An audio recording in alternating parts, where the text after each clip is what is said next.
Assalamu alaikum student. I am your general science teacher Miss Saima.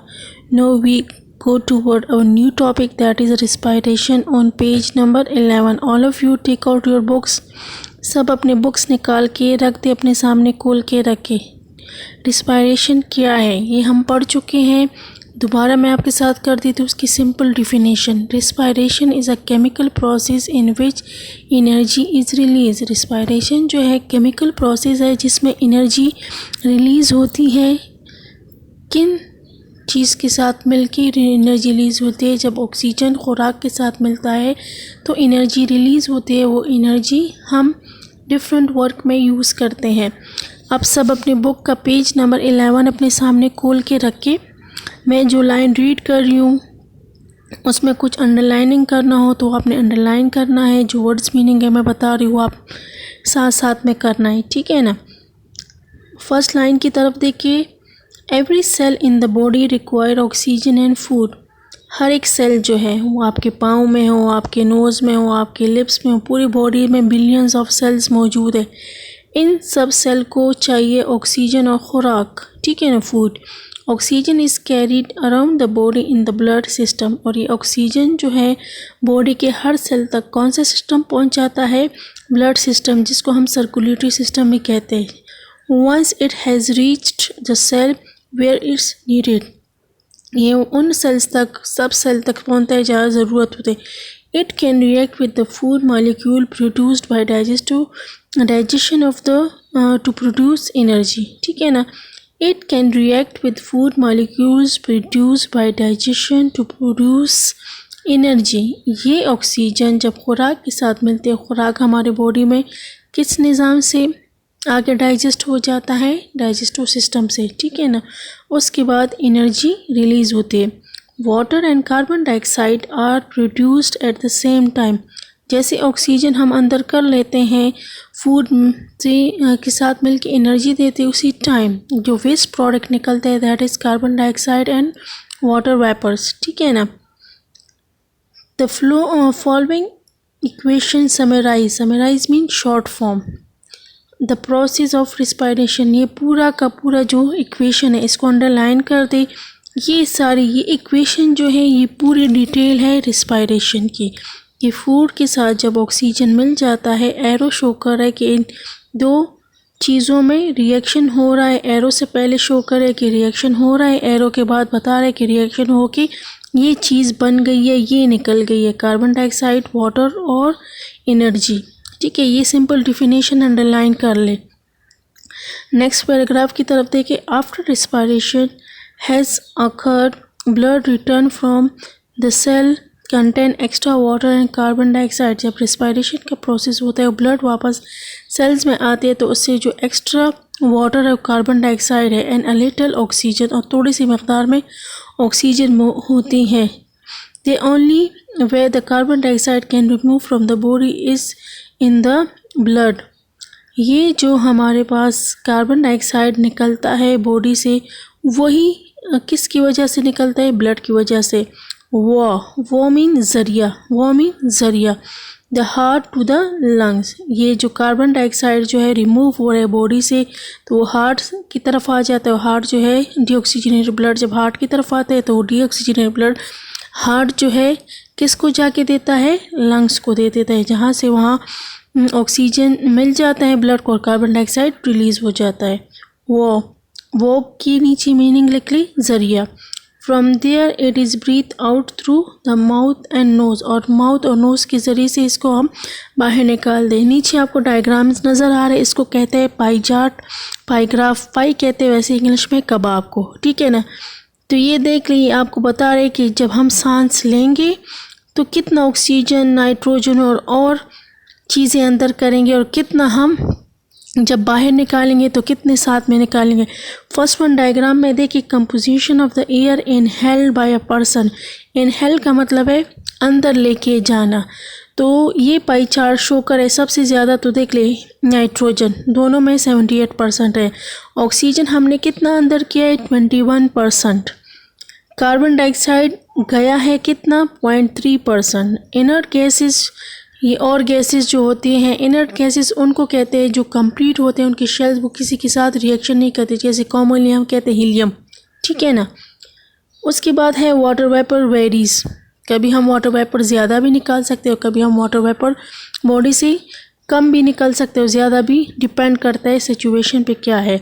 Second one diagram पे देखिए, composition of air exhaled by air person, कि exhale का मतलब है निकालना, inhale का मतलब है अंदर लेके जाना, एक्सहेल का मतलब है बाहर निकालना। अब ये देख लो, हमने अंदर 21% ऑक्सीजन किया लेकिन बाहर 16% निकाला है, ठीक है ना। हमारे पास अंदर 0.3% कार्बन गया है लेकिन निकाला हमने 4% है। इनर गैस 1% गया भी है, 1 निकला भी है। नाइट्रोजन 78%। अब water vapours more than inhale air, जो हम अंदर लेके गए, फॉर एग्जांपल ऐसी जगह पे हैं जहाँ पे एयर में नमी कम है, वहाँ वाटर वेपर्स हम अंदर लेके जाते हैं कम। कुछ जगहों पे हम मौजूद हैं जहाँ पे वाटर वेपर ज़्यादा है तो वहाँ पे ज़्यादा अंदर लेके जाएंगे, जहाँ पे कम होगा वहाँ पे कम लेके जाएंगे। नेक्स्ट हमारे पास इनमें कह रहे हैं कि water vapours more than inhaled air. अब जो हम बाहर निकालते हैं तो उस हवा में वाटर वेपर्स जो है जो हमने अंदर किए उसकी बनिस्बत ज़्यादा आ जाते हैं, ठीक है ना।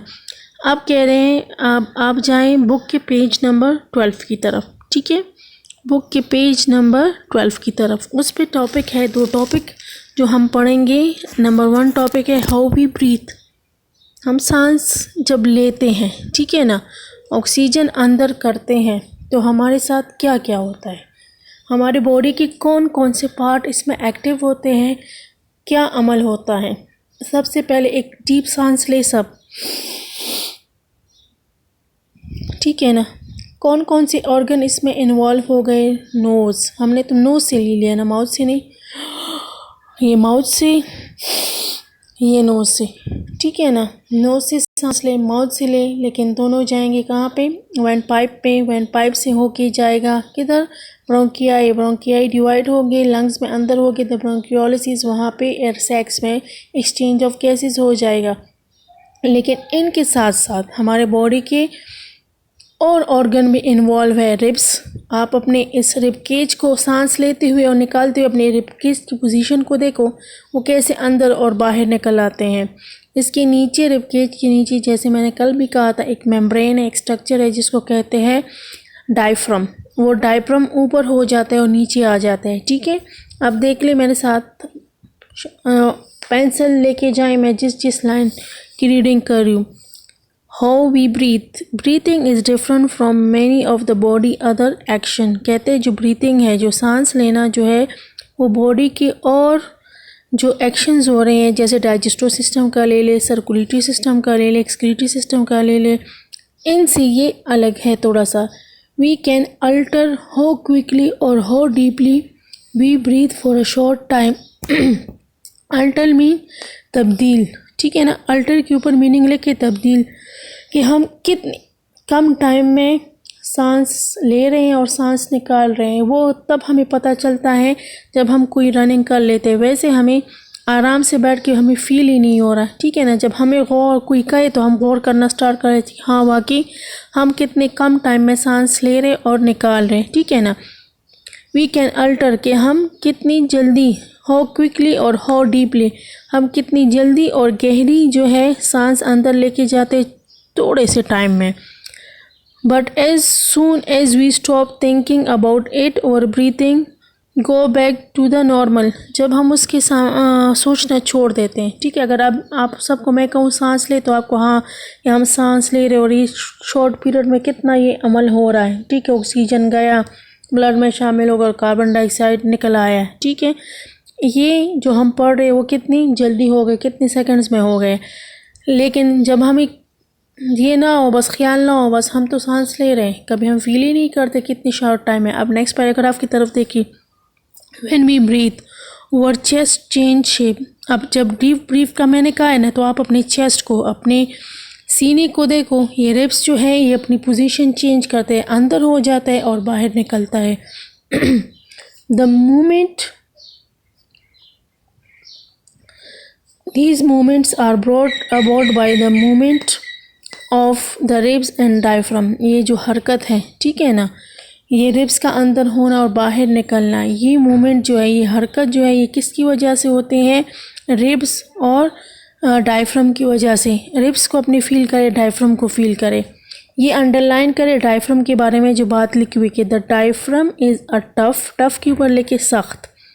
The diaphragm is a tough dome shape कहते हैं गुंबद को, ठीक है ना, जैसे मस्जिद के ऊपर वो गुंबद बनाई हुई नहीं होती, ये गुंबद खिज़रा को देख लें, ठीक है ना, तो उस तरह की डोम शेप होती है हमारे पास ये। तो the diaphragm is a tough dome shape sheet of muscle across the bottom of the chest. ये डायफ्राम जो है वो सख्त है, डोम शेप है, गुंबद की तरह है, मसल्स है across the bottom of the chest के नीचे वाले जहाँ पे रिब्स ख़त्म हो रहे हैं वहाँ पे मौजूद है। It helps to make the chest into airtight box. Airtight mean, tight का मतलब है तंग करना, तो जिस तरह हम डब्बों वगैरह को बंद कर देते एयर टाइट बना लेते हैं ना, तो इसी तरह ये जो है एयर टाइट बॉक्स है हमारा। ये जो सांस लेते हैं और डायफ्राम ऊपर नीचे हो जाता है तो उसकी वजह से ये इसको टफ बना देता है।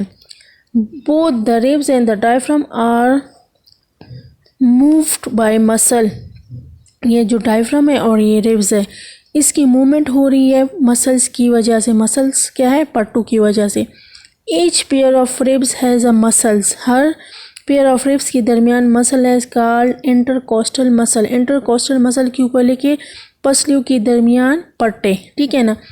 आपको मैंने कल भी कहा था, आज भी बता रही हूँ, जो चिकन का गर्दन होता है उसके नीचे आ जाए, जिसको हम डोंगा कहते हैं, और दूसरे ऐसे गले के नीचे जो पार्ट्स होते हैं पिंजरे की तरह, ठीक है ना, वो रिब्स है, उसके अंदर बारीक गोश्त होता है।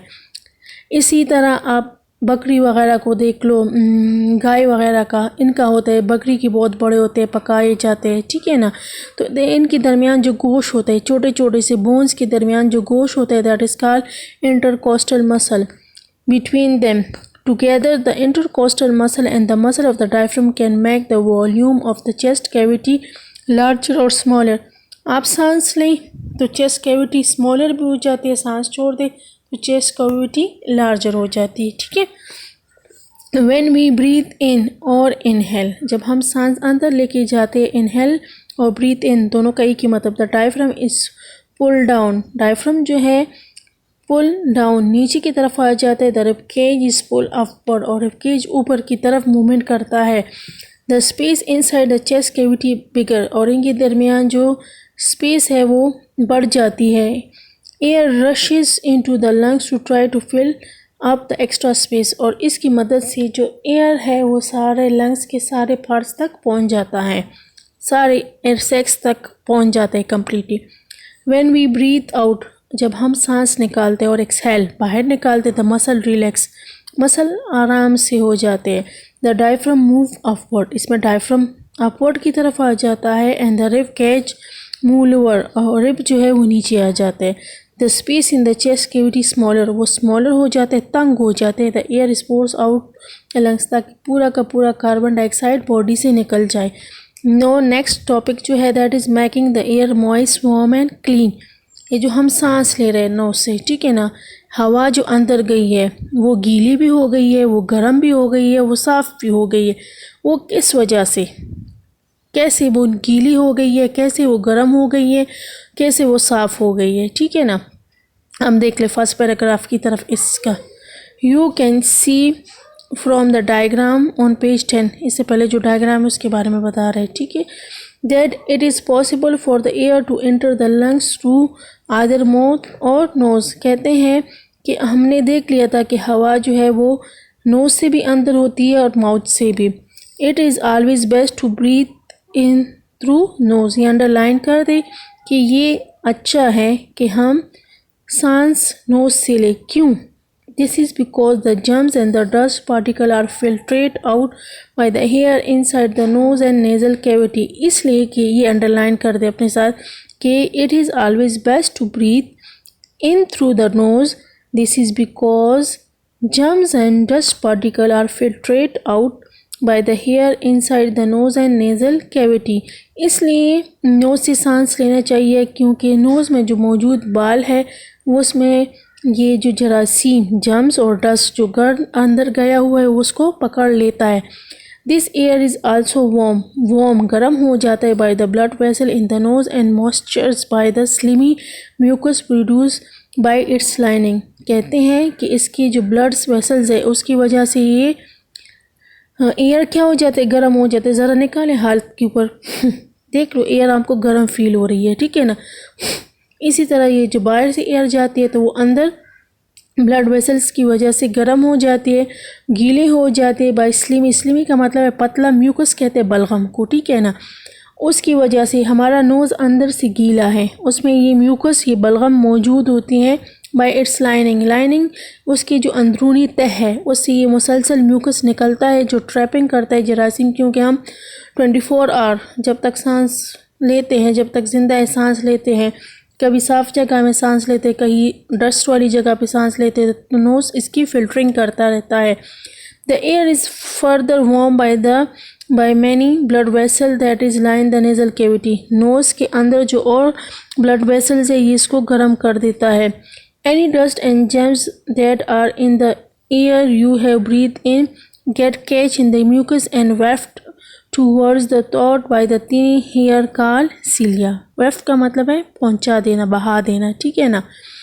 ये जो जरासीम और जो डस्ट है, ठीक है ना, जो हमने सांस के साथ अंदर की है वो पकड़ लेता है म्यूकस जो वहाँ पे मौजूद है। एंड वेफ्ट का मतलब है बहा देना, गले की तरफ आ जाते। अक्सर जब हम सुबह सीलिए, छोटे छोटे बाल होते हैं, ठीक है, उसकी मदद से जब हम सुबह उठते हैं, ठीक है ना, हमारे हम यूँ कर लेते थे, बलगम सा गले से निकलता है, ये सारा का सारा, या नोज़ में जो है गंद होता है साफ़ कर लेते, तो ये सारा वो गंद होता है जो सांस के साथ डस्ट गया होता है, जर्म्स गए होते हैं, ये म्यूकस उसको ट्रैप कर देता है, या नोज़ के ज़रिए से या फिर गले के ज़रिए से हम उसको निकाल देते हैं। That protect the nasal passageway and other parts of respiratory tract. ये इसकी हिफाजत करता है जो नेज़ल पैसेज है, जो नाक वाले जो रास्ते हैं, और अदर रिस्पायरेटरी ट्रैक मीन रास्ता, जैसे ट्रेकिया हो गया है, ब्रोंकियाई हो गए, ब्रोंकियोलिसिस, इन सब की ये हिफाजत करते हैं। If you breathe in through the mouth dry cool air can enter your lungs. कहते हैं अगर हम माउथ से सांस लें तो गंदी, खुश्क और ठंडी हवा जो है लंग्स की तरफ जाती है, जिसकी वजह से हमारा गला भी ख़राब हो जाता है, टॉन्सिल्स हो जाते हैं, ठीक है ना। नेक्स्ट पैराग्राफ की तरफ देखिए। The windpipe, trachea, bronchi, bronchioles are all line with cells. इन सब में सेल्स मौजूद है। Some of the cells produce mucus, और ये जो सेल्स मौजूद है ब्रोंकस, ब्रोंकियाई, ट्रेकिया, ये म्यूकस ट्रैप करते हैं। अगर नोज से डस्ट रह गए तो ट्रेकिया ट्रैप कर ले, अगर ट्रेकिया से रह गए तो ब्रोंकिया या ब्रोंकियासिस उसको ट्रैप कर ले, ठीक है ना, अंदर ना जाने दे। Which moisten the air and it's breathe in, जो हमने अंदर किया उसको ये गीला कर लेता है, जो हवा हम अंदर लेके। The blood vessel around the windpipe bronchi bronchioles carry warm blood, और उसको ब्लड को वो वार्म कर देता है। This warm the air, oxygen is warm, moist air can be then pass through the air sacs more easily, और वो आराम से, जब गर्म ठंडी हवा जो है वो भारी होती है वज़न में, और गर्म हवा जो है, गर्म गैस जो है वो उड़ता है, ठीक है ना। तो जो गले से लेंगे वो ज़्यादा गर्म नहीं होगा, ठीक है ना, वो ठंडा होके जाएगा। जब उसको वो गर्म करेंगे तो टाइम गुजरा होगा, लेकिन जब नोज़ से प्रॉपर जाएगा तो वो ज़्यादा गर्म होके जाएगा, तो आसानी से लंग्स तक पहुंच जाएगा। As the lungs are such vital organ, vital mean important, अहम organ है, they must be keep clean, और इसको हमने साफ़ करना चाहिए, ठीक है। साफ़ हम कैसे करते हैं, जैसे स्मोकिंग से ख़ुद को बचाए, डस्ट इलाकों से ख़ुद को बचाए, कहीं डस्ट वगैरह हो तो नोज़ को छुपा ले, ठीक है। Some of the cells lining the ear tubes have very small hair sticky out into the tubes। कहते हैं कि कुछ सेल जो लाइनिंग है एयर ट्यूब्स, इनके रास्ते में जो आ रहे हैं लंग्स के रास्ते में, ठीक है ना, उनमें छोटे छोटे से बाल है, स्टिकी आउट, छिपी, ठीक है, into the tube these cilia are always moving, ये हमेशा मूविंग करते हैं। जैसे हम झाड़ू लगाते हैं ना गंद को हटाने के लिए, तो इसी तरह सिलिया भी स्वैप करता है। They move in waves like a brush, जैसे हम ब्रश करते हैं दांतों पे करते हैं, झाड़ू वगैरह लगाते हैं, तो इसी तरह आप ब्रश को देख लो, अपने दांतों पे करते हो तो दांतों के बीच का वो गंद निकाल देते, तो इसी तरह सिलिया उससे एयर से गंद ट्रैप कर लेते। The movement of the cilia swap mucus and any remain dust and germs, उस म्यूकस को निकालता है, ठीक है ना, और उस म्यूकस क्या कर लेता है, वहाँ पे जो डस्ट और जरासीम है वो लेके आ जाते हैं टूवर्ड द माउथ, और माउथ की तरफ आ जाते हैं, जो हम निकाल देते हैं बलगम के फॉर्म में। The dirty mucus can be blow out of the nose, हम नाक से भी निकाल देते अक्सर, ठीक है ना, जैसे ज़ुकाम में हम निकालते हैं, मुसलसल बनता रहता है। इसी तरह सुबह हम उठते हैं, हमारा नोज़ हमें बंद फील होता है, हम उसको साफ़ करते हैं तो गंद निकालते। हैंकरचीफ, रुमाल का इस्तेमाल करते हैं, टिश्यू पेपर का इस्तेमाल करते हैं, कोई जो है ऐसे ही फेंक देते हैं, ठीक है।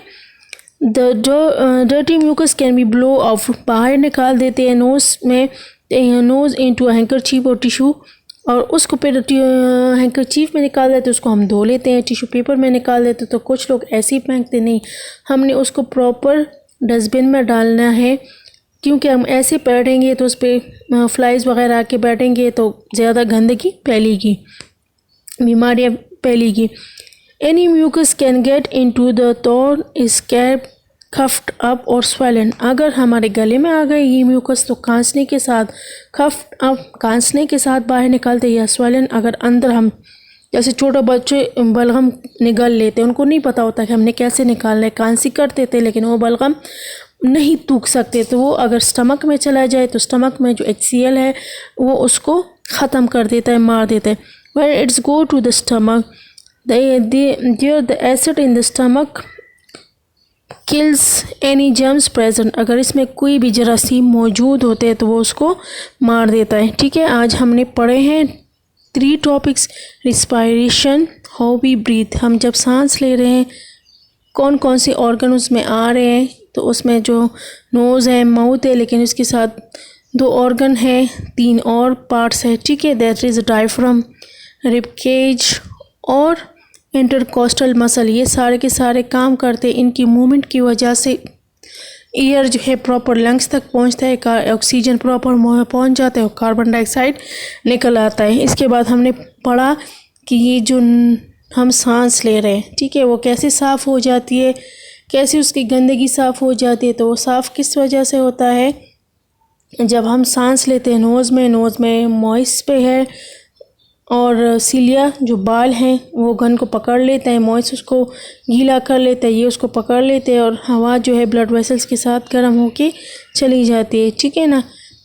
आज का जो होमवर्क है वो ये है कि इसकी प्रॉपर रीडिंग कर ले, ठीक है, और इसकी रीडिंग करने के बाद जो बुक का पेज नंबर आप लोगों के पास है एक्सरसाइज, उसमें क्वेश्चन नंबर वो दिया हुआ है 8, नीचे डायग्राम है, उसकी आप लोगों ने लेबलिंग करनी है। क्वेश्चन नंबर 8 है, डायग्राम की लेबलिंग करनी है, ठीक है। और इसकी जो मैंने आपको कल होमवर्क दिया था लॉन्ग क्वेश्चन चैप्टर 1-2, वो आप सब ने याद करना है, टेस्ट कॉपी में करना है, और टेस्ट कॉपी इंशाल्लाह मैं मस्ट चेक करूँगी। Take care.